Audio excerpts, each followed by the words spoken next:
And so I think one has to see the recent actions that Israel has taken to expand the war beyond Gaza, right? That's what they've really done. So before I come to the Iranian missile attack, we'll go through the last month or so. They effectively started to signal to the world that they're going to expand the war from Gaza to the northern front, vis-a-vis Lebanon, against Hezbollah about a month ago. How? How did they signal? Well, I mean, you had the defense minister going down to Gaza, speaking to a unit, saying the center of gravity of operations are going to shift north now, and then they published that on media. What's happening in the Gaza Strip? Gaza Strip is now a lower intensity of operations. I mean, effectively think of it as a mop-up stage. Hamas has largely been degraded, and you don't have active, constant fighting or bombardment going on anymore. Instead, you're trying to kind of ferret out the last tunnels and the last hideouts and the last pockets of resistance, while also trying to now potentially start to think about a reconstruction for the civilian population, because it's still there. The civilian population is still very much in Gaza, right? The Israelis have managed to get them to move back up to northern Gaza once the center of operations moved to that Egyptian border. So over the last couple of months, basically, the Gaza pace of operations has reduced, which has given Israel the opportunity and the capacity to say, okay, phase 1 is done. Phase 2, Hezbollah needs to start. And so they started phase 2 through what I'm sure you and the viewers were as enthralled by as the rest of the world, with this mysterious pager attack that felt like something out of a sci-fi movie. I don't know if you've tracked that in detail, Ranveer. Unbelievable story. I mean, think about this, right? First, because of the penetrability of the modern smartphone, Hezbollah decides that the Israelis will be able to track our smartphones too easily. So for our senior officers, we can't use smartphones.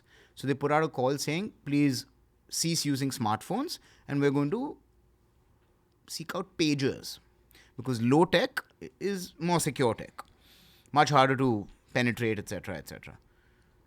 Clearly, Mossad at some point heard that Hezbollah had made this decision, had some intel as to who they were trying to source the pagers from, and in what can only be called, one of those novel-worthy intelligence operations, it seems from the reporting that I've read that Mossad set up a shell company in Hungary, used that company to take on licensed production of a Taiwanese pager design, produced the pagers necessary for the Hezbollah order. So Hezbollah is now dealing with Mossad and they don't even know. They don't even know that their suppliers are now Mossad. Introduced a tiny amount of explosive into every single pager. Wired it such that the explosive would go off upon receipt of a particular signal. And then actually delivered 3,000 pagers to Hezbollah. And the world, nobody knows anything about this. And then most recently what I've heard is that they actually went earlier than they wanted to, Ranveer. So the original plan was that these pagers would go off once the Israeli ground invasion of southern Lebanon had commenced. So imagine that. All of the Hezbollah, 3,000 Hezbollah officers have come south. They're ready with their troops to commence this war. And suddenly everyone's pagers start blowing up. So right on the battlefield, you have 3,000 casualties that now need to be evacuated. So they had some information that Hezbollah may be suspicious. And so they detonated the pagers because it was a use it or lose it moment, right? I mean, we have them, let's use them. So it started with the pagers, which was a decapitating attack, Ranveer, because 3,000 middle-ranking officers, that's the beating heart of your 100,000-man army. The 3,000 guys that are going to be on the ground leading your troops in combat, making those decisions, keeping the team together, etc., right? Small unit combat. So you've taken out basically Hezbollah's middle management. They're all in hospital, missing hands and fingers and legs and eyes and things like that. The second day, immediately after that, they took out all of their walkie-talkies. So that took out another few hundred officers. Few days after that, they start hitting all of the known missile silos and rocket silos that they have in southern Lebanon and all the other infrastructure that they have. And a few days after that, they took out the most devastating attack yet. They fired 80 bunker-busting bombs at the Hezbollah headquarters once they had confirmed intelligence that Hassan Nasrallah was in the building, and took out the chief of Hezbollah, right? So you can see that, and then they've taken out, by the way, the successor and then his successor. So anyone that becomes chief of Hezbollah gets targeted now. That's the Israeli position. They haven't targeted Nasrallah even once in the last 30 years. What's changed, right, for Israel? They've suddenly, I think, made a decision, Ranveer, to say, this is the last war that we ever fight. They've thrown caution to the winds. They've said we're no longer interested in nuanced and sophisticated geopolitical analysis. We're no longer interested in America is pressuring, Europe is saying please stop, New York Times says there's been too much, collateral damage. We are going to deal with our enemies in a permanent way. Now, is that possible? Is it an impossible task they've taken for themselves? Can you never defeat an idea? And even if you kill Hamas, will the next generation of, fighters still get motivated because of all the civilian damage that you've done? All of these are very reasonable points. And I'm not justifying the Israeli position. I'm just trying to reveal to your viewers or to the audience, Ranveer, that I think this is an Israel that is now no longer willing to back down. Which brings us to the 180 ballistic missiles that Iran fired at Israel.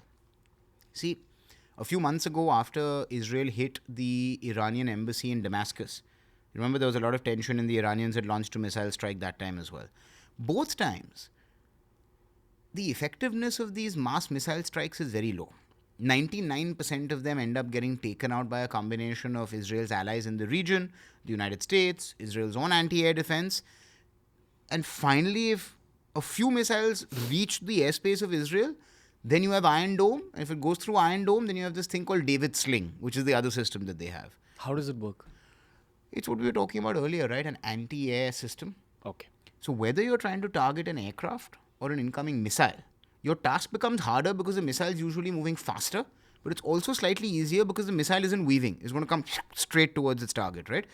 It all comes down to the physics of ballistics, Ranveer, where basically a computer needs to do a lot of calculations on exactly what direction and speed or velocity at which something needs to be fired from the ground to take an object out in the air before it strikes its own target.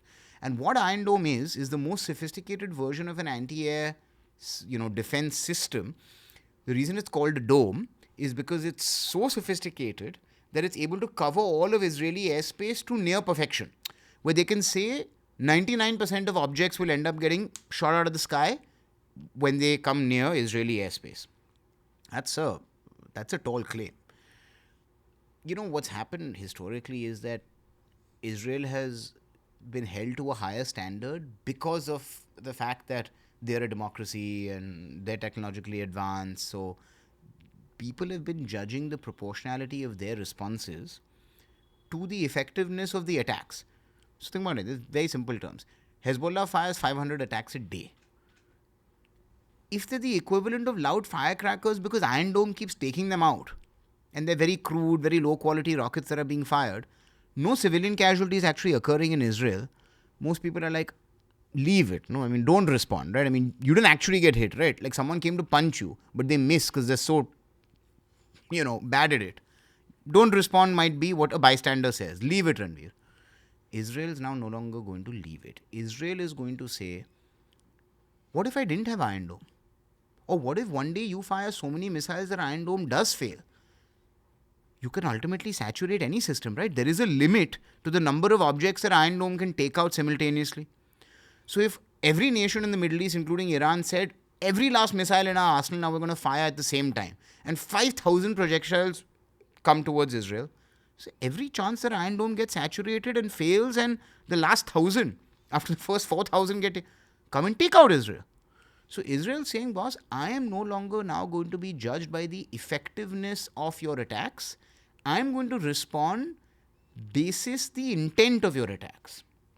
So if Hezbollah fires 500 rockets, Israel will also fire 500 missiles, but 500 out of 500 of the Israeli missiles will meet their targets, and maybe none of the Hezbollah rockets will. The reason I'm explaining that, Ranveer, is that this second attack that happened now, where a few missiles managed to get through as well, Israel will respond. Israel will not, I believe, sit back and say, we managed to defend it anyways, so what difference? And so I think that, unfortunately, we are on the verge of a direct and pretty brutal strike by Israel. On what? I don't know.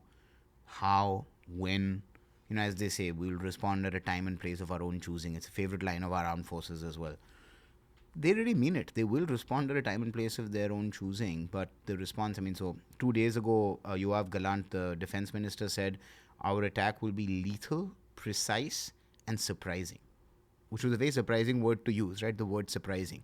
So I don't know whether it's like another pager-style attack or, taking out their nuclear facilities or taking out, IRGC headquarters, but some sort of response is expected. Just for context, I think we're recording this on the 10th of October, 11th. It's the 11th of October as we speak.